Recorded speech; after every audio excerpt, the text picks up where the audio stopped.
Александар Спасов, академик, доктор, универзитетски професор, обштественик и научен работник, чија творечка личност како литературен критичар и есеист, како истражувач, книжевен историчар и антологичар, зрачи не само во македонската и во југословенската културна јавност, туку и пошироко.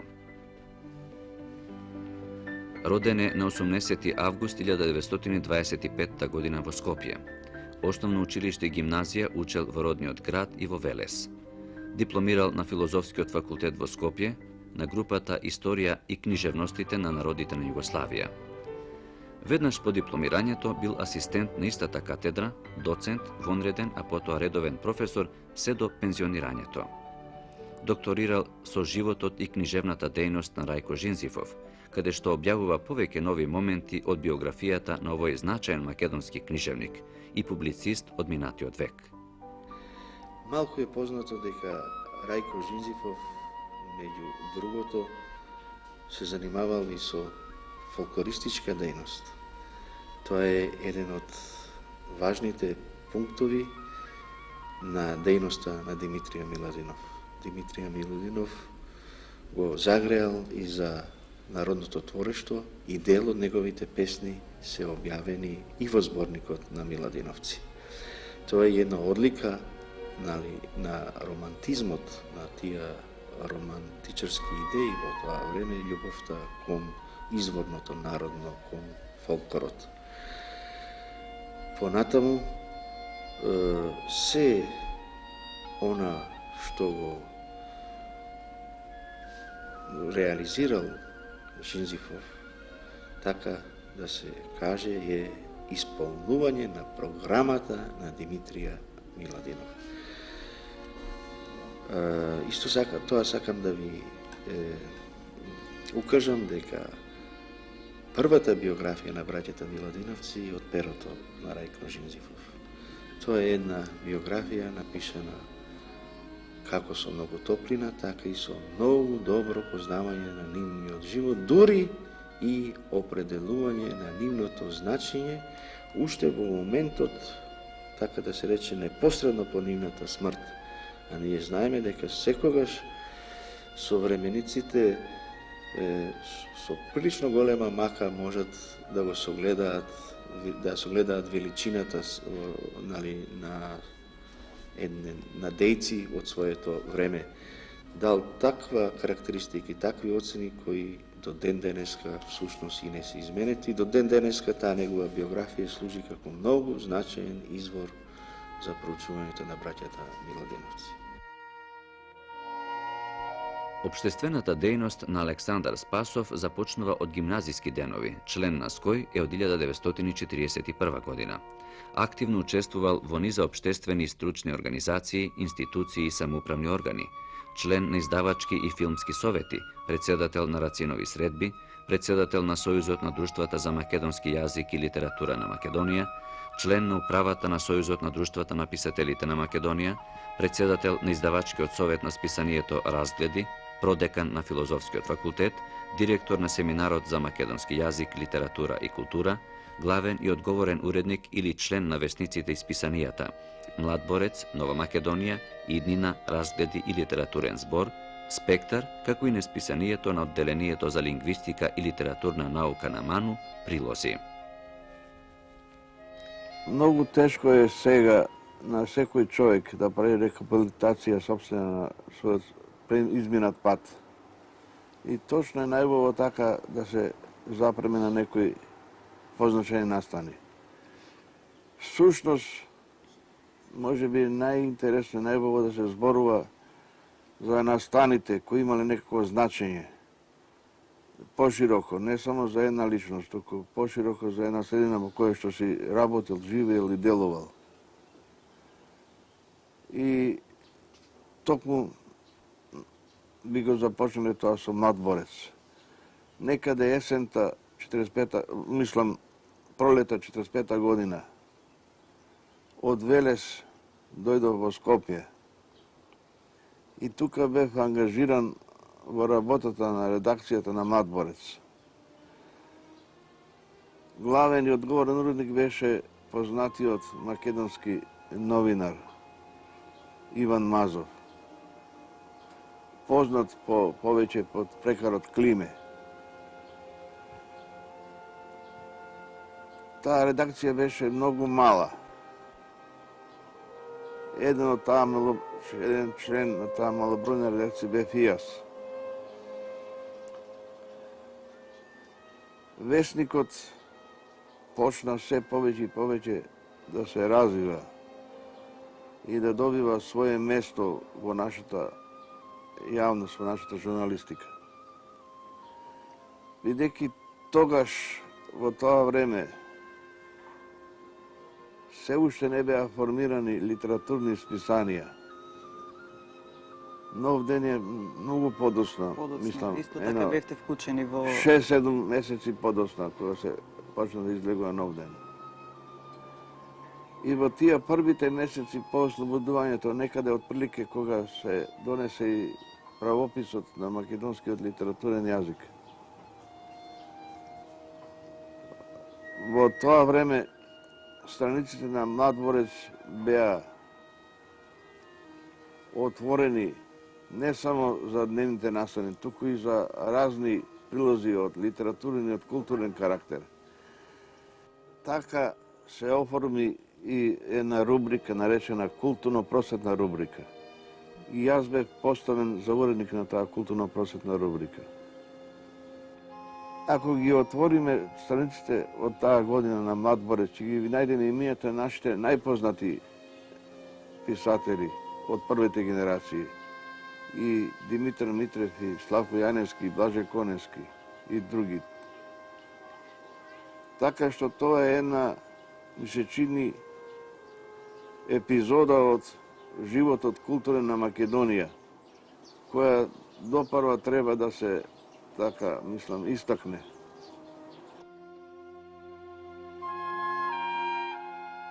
За неговата широка ангажираност како литературен историчар, критичар и антологичар во период од над 4 децениско работење, говори и фактот на мощна обсежната библиографија од над стотици библиографски единици. Би споменале само некои од нив. Кочо Рацин, стихови и проза, 1954. Патишта кон зборот, култура, Скопје, 1956. За македонската литература, 1969. Нашето препознавање, Мисла, 1971 година. Истражувања и коментари, култура, Скопје, 1977. Задача на денот, современост, 1979 година. Моите први официјални контакти со академикот Александар Спасов датираат поодамна. Уште од времето кога јас се запишев на тогашниот филозофски факултет како студент на групата за историја на книжевностите на народите на СФР, кога тој стана асистент при таја катедра. Нашите дружења се разбира, можеби во тоа време беа поретки, но се сеќавам мощно живо на известни дискусии што сме ги водели, па дури и на улица, по снег, и се разбира на литературни теми. Во оваа смисла се сеќавам на една ново излезена поетска книга, која што ние така на улица ја коментиравме се разбира со опонентни мислења. Подоцна се разбира, дружејќи се и на работното место заедно, имавме прилично чести контакти и се разбира во таа смисла најплодотворни се и најзначајни се оние кои што се однесуваат чисто професионално на литературата. Јас го следев целокупното негово творештво, на некој начин сум запознат со сите негови книги, па во таа смисла би можели да се подсетиме денеска. Првата негова книга е збирка од критики. Тоа е всушност резултатот на тогаш младиот критичар Александар Спасов, кој што ја следеше тековната македонска литература со своји оцени, од кои многу, може да се каже, и денеска се релевантни. Понатаму, постепено, критичарот како да одстапуваше пред научникот, иако тоа не го стори никогаш целосно, И научната дејност беше предоминантна, така што следните негови книги се во практично тој дух. Ја се сеќавам потоа на неговите книги, како што се нашето препознавање, истражување и коментари за македонската литература и една збирка, малечка книжка под наслов Задачи на денот. Придонесот на Александар Спасов во расветлувањето на Рациновиот лик е од огромно значење на нашата книжевна историографија и со право се смета за најпознат рацинолог. За Рациновите бели мугри слуша уште како ученик пред војната во Велешката гимназија.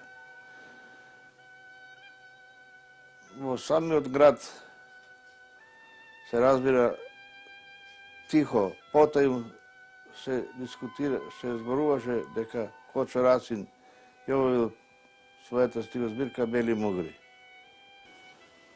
Ми беше наложено од страна на мојот професор Поленаковиќ и со укажување на професорот Конески така. Да идам во Велес, во родната куќа на Кочо Рацин и да ги прегледам ракописите на Кочо Рацин. Резултат на таа посета во куќата на Кочо Рацин, родната куќа, која не беше се уште музеј, и во контактите со неговите домашни, неговата мајка Марија, сестрите и браќата, јас стекнав еден увид во неговата заоставчина. Од кога стекнав увид во заоставчината Кочо Рацин и по моите контакти со неговите сестри и браќа, јас тие сите резултати што ги добив пред тоа истражување, ги сумирав и ги објавив во вид на еден прилог во Нов ден 1948 година во март месец. Кога пристапи кон чинот на создавањето на македонската песна, на создавањето на Бели мугри, Рацин не се откаже од суштината на таа поетика, туку надарено, смислено и умно и откри уште една нејзина можност, уште една нејзина варијанта, македонската. Се вели дека судбината на поетот во конечен збор е трагична. Во нашиот пример е навистина така. Рацин имаше саможртвуван живот. Неговата жртва не започна да се брои од денот на физичката смрт. Од првиот свој осознаен ден, Рацин најприсно се синхронизира како уметник со револуционерните идеи и идеали на своето време, постојано жртвувајќи се за нив. Тој даде категоричен одговор на прашањето за улогата на поезијата и на поетот во животот со своето дело и со својата жртва. Речено е дека митот секогаш се создава за нешто што е извонредно, исклучително, што се одвојува од обичното. Неодамна Конески изјави по повод на Рацина: ние сме во самиот процес на создавање легенда за тој лик. Истовремено и Рациновата песна ја понесуваат крилјата на легендата во незиниот поход против минливоста, против ништожноста. Поет и песна кои се издигаат до легенда. По известен број години една група македонски писатели со помошта на општествениците од град Велес и некои ентузијасти, културни работници, се дојде до идејата да се основаат Рациновите средби, кои започна отпрво скромно, потоа прераснаа во една значајна, можам да кажам, и мощна и истакната културна манифестација во нашата република. Тогаш се образува и првиот совет на Рациновите средби. И јас имав таа чест да бидам председател на тој прв совет на Рациновите средби. На други јазици на народите на Југославија му се објавени книгите: Антологија savремene македонске поезije, Белград 1961. Кочо Рацин, Свитања, Љубљана 1963. Содобна македонска поезија, Љубљана 1963. Savремена македонска поезија, Белград 1967. Savремена македонска драма, Нови Сад 1977. Студије, огледи, критике, Белград 1978 година.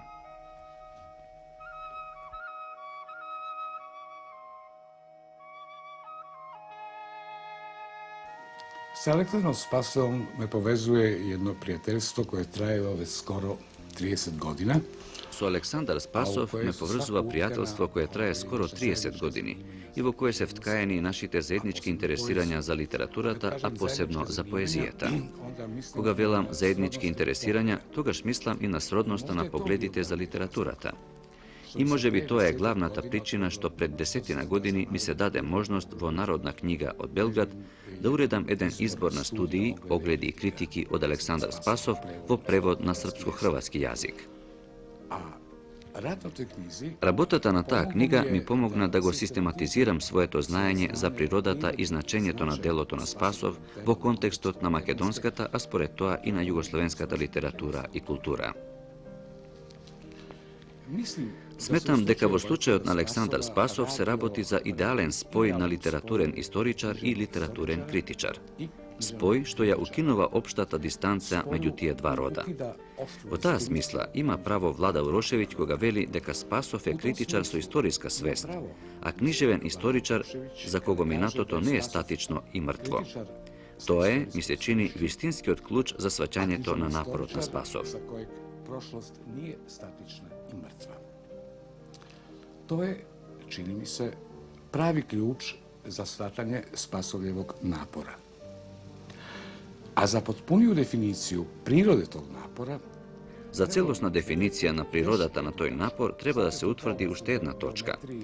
Тоа е како кај геометрите, кога дефинираат некој лик меѓу три точки. Што е тоа трета точка?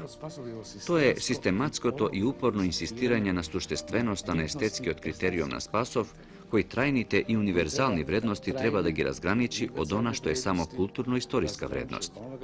Во таа смисла, например, кога Спасов зборува за македонската литература во 19. век, упорно инсистира на елементите на нејзината, како што вели тој, тоа е негов израз, естетска носивост. И тоа го прави консеквентно и во други пригоди. I to čini konsekventno i u drugim prilikama. Kad kažem u drugim prilikama, pomišljam prvenstveno na jednu izvanrednu antologiju. Кога велам во други пригоди, првенствено мислам на една исклучителна антологија што Александар Спасов ја приреди за Српска книжевна задруга, а тоа е антологијата на современата македонска поезија, што е издадена во 1967 година, ако се сеќавам добро, во познатите Сини корици. Тоа е една прекрасна книга и истовремено прекрасно критичко дело. Антологичарската дејност на Александар Спасов е комплементарна со неговата критичарска дејност. Дори може да се рече дека таму каде што критичарот Александар Спасов пропуштил да рече нешто за некој наш поет, тој тоа го надоместил низ својот антологиски избор. Спасов има повеќе антологии на македонска поезија, но јас би ги одделил помеѓу нив двете за кои сметам дека се од особено значење. Како во мигот кога се појавиле, така и во денешниот миг. Тоа се антологијата која излезе на словенечки 1963 во Љубљана, а особено антологијата која излезе во Белград во издание на Српска книжевна задруга 1967 година. Особено оваа втората антологија представува висок дострел на антологичарската дејност на Спасов.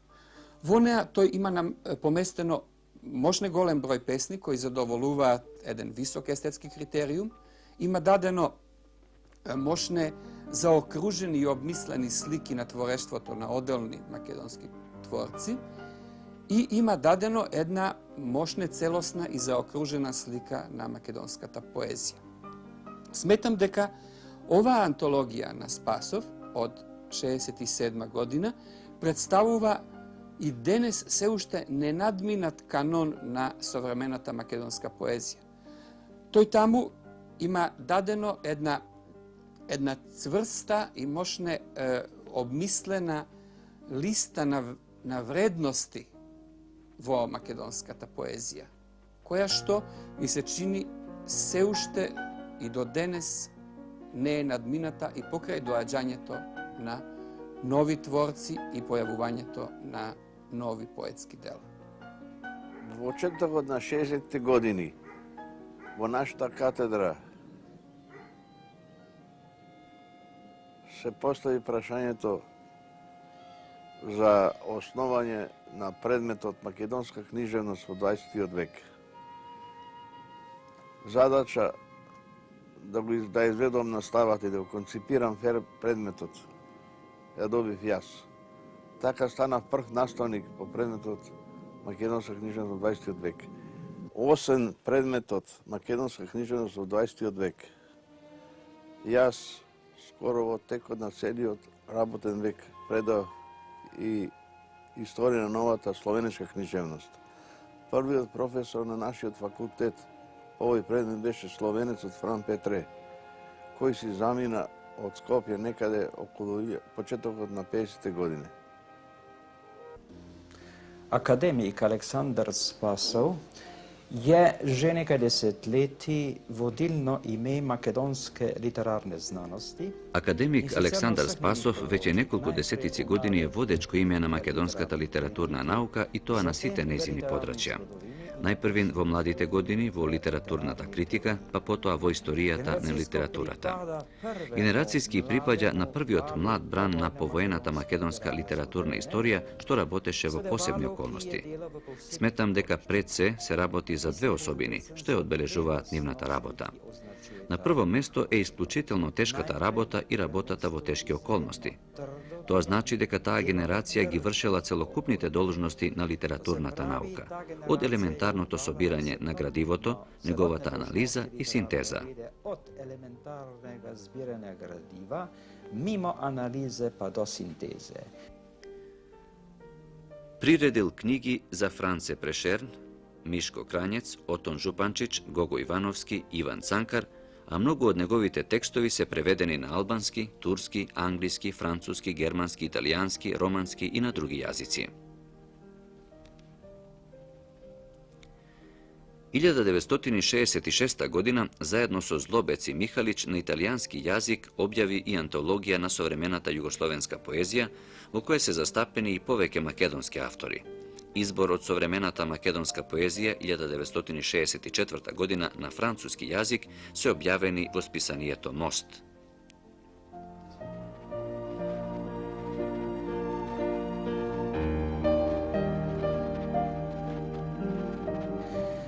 Саша Спасов, кот му ми правимо, je sveda tu imeo помембна функција при анализи тега. Саша Спасов, како што го викаме ние, имал значајна функција при анализата на тоа. И на прво место се неговите анализи на современата литература, а пред се на современата поетика и романот и на други видови. За мене е била најбеле опазна негова расправа о жанрих.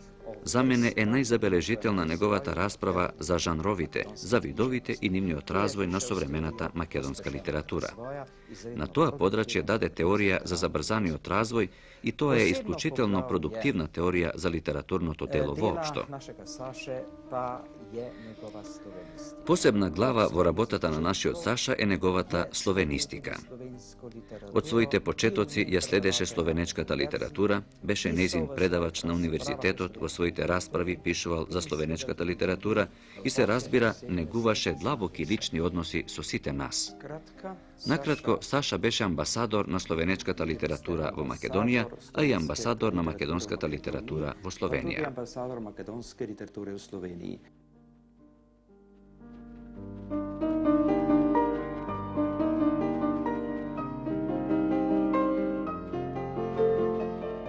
Потоа следуваат Бели мугри на словенечки и избор од поезијата на Отон Жупанчич, Франце Прешерн и од расказите на Мишко Кранјец на македонски, современа македонска поезија на словенечки, заедно со Борис Патерну, првата целосна антологија на словенечката поезија на македонски и уште многу прилози во периодиката. Ваквата дејност на Александар Спасов мошне високо ја оцени и словенечката јавност.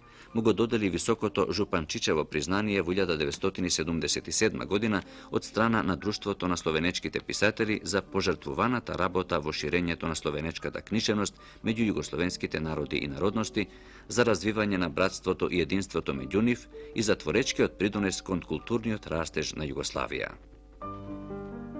Многу научни работници ползуваат од резултатите на Александар Спасов за животот и делата на Рајко Жинзифов, како и за браќата Миладиновци и Петковиќ, за Григор Прличев, со еден збор за најзначајните имиња од 19 и 20 век од македонската литература.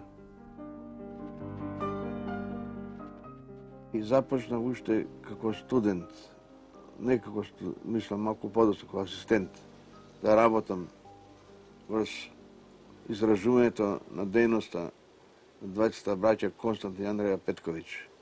Тука е и значајното откритие што го направивте, што беше една заблуда во науката за една песна која се сметаше дека е на Константин Миладинов. Да, за песната Глас од далека Глас земја. од далека земја. И сега продолжувам со тие истражувања и се надевам дека се тоа ќе резултира со еден пообемен труд. Сомневањето во тоа дека Константин Миладинов ја напишал стихотворбата Глас од далека земја ќе се покаже сосеме умесно и оправдано. Низиниот автор треба да се бара на друга страна. Според моје мислење, оваа сатирична стихотворба ја испеал башиноселецот Андреја Петковиќ, брат на Константин Петковиќ. Во прилог на ова тврдење може да се приведат следните докази. Стихотворбата Глас од далека земја го носи подписот Правдолюбов. Псевдонимот Правдолюбов не се повторува ниеднаш кај Константин Миладинов во ниедна негова друга стихотворба. Од еден цитат на Друмево писмо, со сигурност утврдуваме дека Правдолюбов е псевдоним на Андреја Петковиќ и дека тој е автор на дописката и стихотворбата Глас од далека земја, а не Константин Миладинов. Неспоредено со овој доказ може да се приведат и докази од јазичен карактер, тоест да се истакнат некои црти што не се присутни на јазикот на Константин Миладинов, на неговиот говор, струшкиот, а ми потекнуваат од говорот на Андреја Петковиќ, белешкиот. Една од причините што толку време траеше заблудата околу авторството на Глас од далека земја се крие и во тоа дека стихотворбите, обиди и преводи на Андреја Петковиќ се до денес останаа незабележани од литературната историја и воопшто не се проучувани.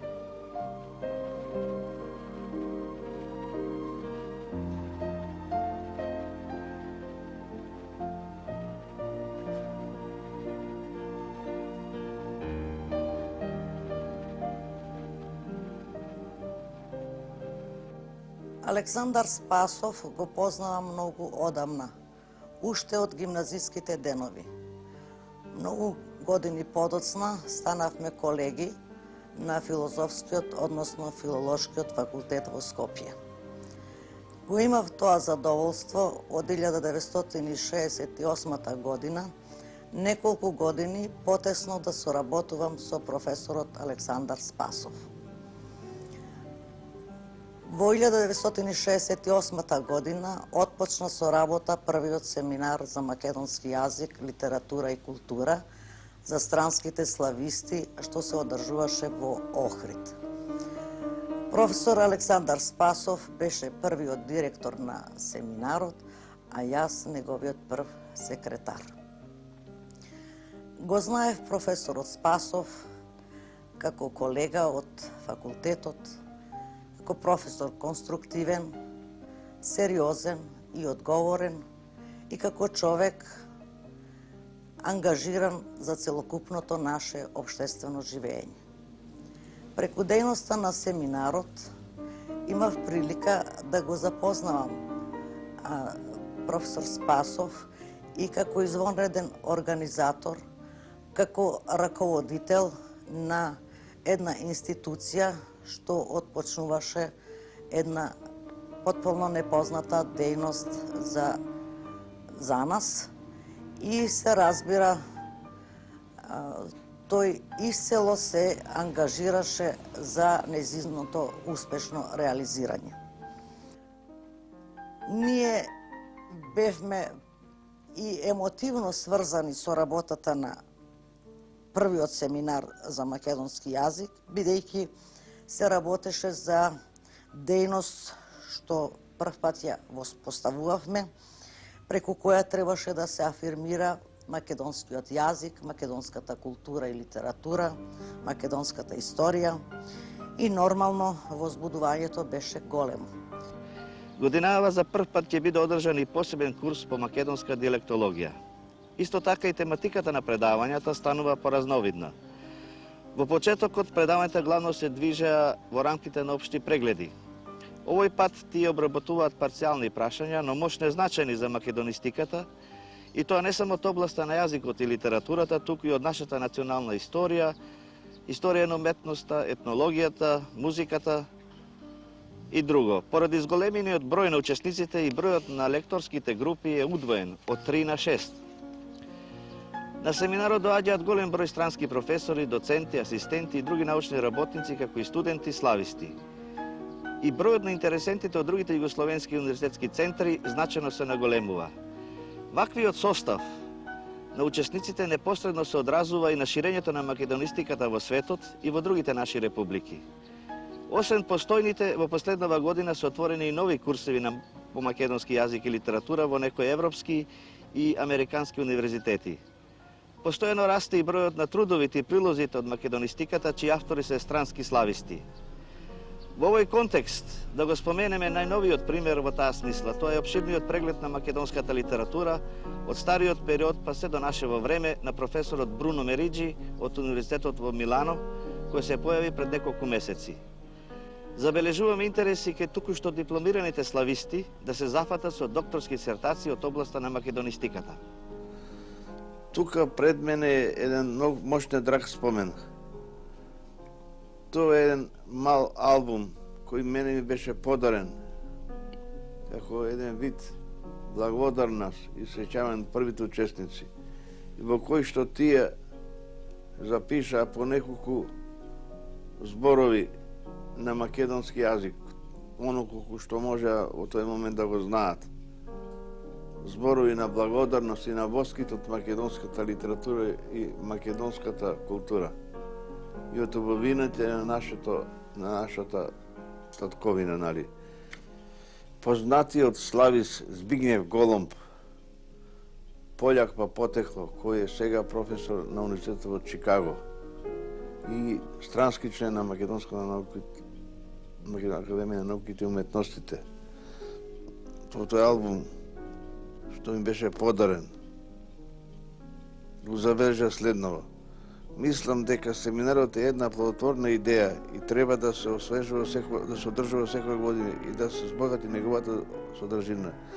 На тој начин светската јавност ќе добие најдобар доказ дека младата македонска, нова македонска култура е динамична и важна појава во развојот на современите словенски народи.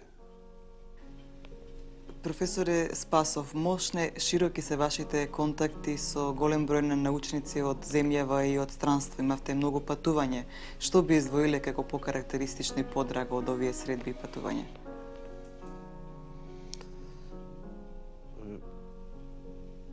Тогаш, особено првите години по ослободувањето, нашите контакти, не само мои, на сите мои колеги и врстници, кои работеа во област во кој што ја работе, беа насочени кон целиот југословенски простор. Подосна, нашите контакти, пак повторам, не само мои, и на сите мои колеги се проширија и вон границите на Југославија. Нарасна интересот кон македонскиот јазик и македонската литература и воопшто кон македонска национална култура. И во редица универзитети во Европа започна предавања по македонски јазик и литература. Резултат на тие врски беше и досечната меѓусебна кореспонденција, главно научен карактер. Во мојата приватна архива сочувани се писма од професорот Шмаус од Западна Германија, од професорот Слонјак од Љубљана и од некои уште други професори.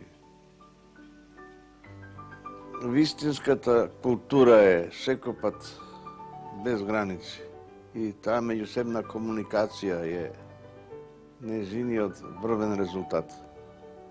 И дека во областа на науката и во областа на културата не може да се дојде до едно релевантно мислење ако интелектуалецот не биде отворен широко, во што поширок простор. Отворањето кон поширок простор е сушност предуслов за еден по-релевантен резултат во областа во која се занимава. Секое затворање во мали регии е сушност провинцијализам и примитивизам, еден вид примитивизам. Професор Спасова съм спознал пред давними лети, то се прави кмало по војни. Професорот Спасов го запознав пред многу години, набргу по војната. Тогаш не беше професор, туку славист, како и јас во тоа време. Тогаш младите литерати често се среќававме на различни литературни настапи низ Југославија и всушност тогаш почнавме подобро да се запознаваме и да работиме заедно. И така Саша, ако можам така да го викам, како стар пријател, ме воодушеви за македонската литература, за македонската поезија. Многу ми зборуваше за историјата на својот народ, за историјата на нивната литература, а и самиот се воодушевив кога ја посетив Македонија. Се воодушевив од јазикот, од народната музика, од народната носија. И сето тоа го определи моето славистичко срце, што се определив во таа насока, запознавање, разбирање и учење на македонскиот јазик. Сам сум бил наудушен над обиском Македонија, кој сум бил првич дол, над јазиком, над народно глазбо, над народними облеками, облачили, народно ношо. И се тоа ме некако напотило, нагнило моје славистично срце, да сам се боль, би рекол, нагнал в тој смер спознавања и неразумевања и научења македонскega јазика. Па, тако, кратко и мало, зачела се моја дејавност на тем подручју преваѓања и seveda je bil Spasov tisti, na katerega sem se jaz običajno obračal, kadar sem želel kakšno pomoč, kadar sem želel... И така некако почна мојата дејност на подрачјето на преведувањето и се разбира Спасов беше тој кому обично му се обраќав кога ми требаше некоја помош, ако нешто не ми беше доволно јасно. На тој начин ние соработуваме од 1948-49 година, па се до денешни дни. Често доаѓаше во Љубљана и кога престојуваше овде се сретнувавме и се договаравме. Кај мене и преноќевал, честопати и ќе пирневме, како што е обичај меѓу литератите. Саша имаше многу контакти со словенечката литература и со словенечките поети. Со нив се дружеше и ги воодушевуваше за македонската литература, а тоа го правеше и со словенечките научници, професори на универзитетот.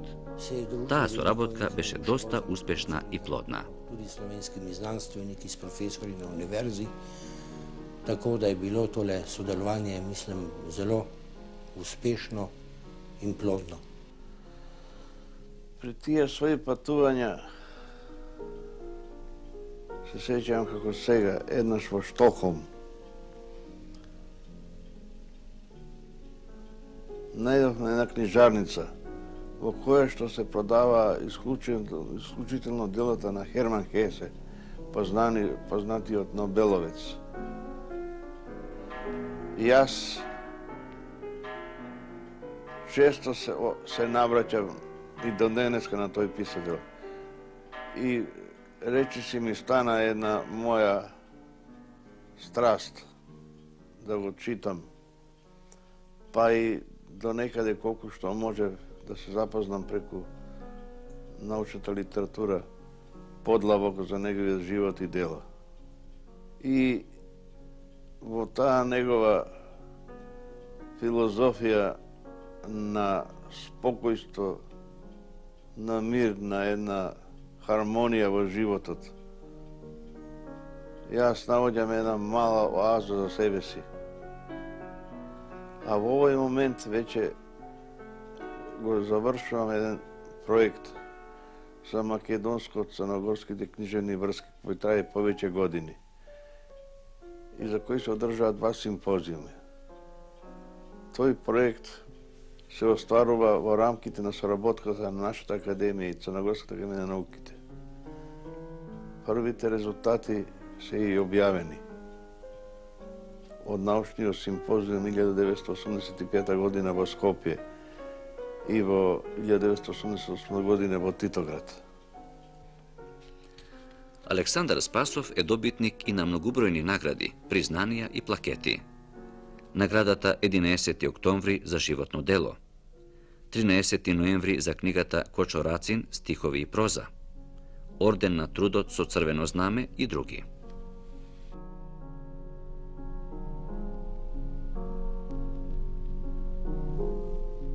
Професоре, честопати се потенцира една ваша мисла дека литературниот критичар се раѓа. Дали тоа исто можеме да го забележиме и за литературниот антологичар?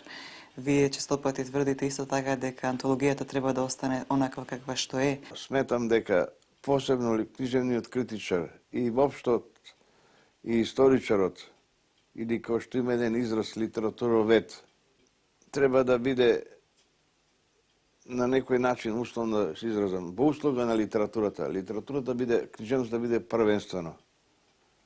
А книжевниот критичар, односно литературоведот да биде во вториот ред.